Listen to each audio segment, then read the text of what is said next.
कांदळवन सफारी आचरा आणि आता आपल्या बरोबर आले आहेत ते सगळे हिरलेवाडीतील आकाश कांबळी, गौरवी पेडणेकर, मंदार मुनगेकर, विशाल वांगणकर, प्रणाली पेडणेकर, गौरव वजे, साक्षी अडकर, विद्या मुनगेकर, प्रथमेश कोळंबकर. आणि ही जी झाड आहे हे आपण आलो आहे आचऱ्याचे कांदळवन. ही जी झाड आहेत ती इतर झाडांच्या तुलनेने 6 पट जास्त कार्बन डायऑक्साईड वायू स्वतः शोषून घेऊन शुद्ध ऑक्सिजनचा पुरवठा करतात.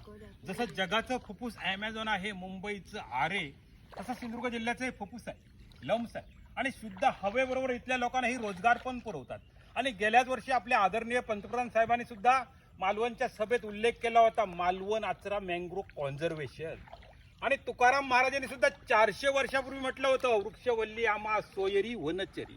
यालाच अनुसरून पर्यावरणातील आपला खारीचा वाटा उचलण्यासाठी हे हिरलेवाडीतील युवक आणि युवती आचरा इथे आले आहेत. रायझोफ्रा ॲपिक्युलेटा किंवा कांदळ या वनाच्या प्रजातीची झाडं लावणार आहेत. ही झाडं आता जगातल्या अतिप्रदूषित 100 शहरांपैकी 39 शहर आपल्या भारतात आहेत. समृद्ध पर्यावरण किंवा भारतातल्या प्रत्येक नागरिकाला जर चांगली हवा पाहिजे असेल तर भारतातल्या प्रत्येक नागरिकाच्या वाट्याला किमान 422 झाडांची गरज आहे. पण दुर्दैवाने मोठी तफावत आहे, प्रति हेड किंवा प्रति मानशी 24 झाडच येतात.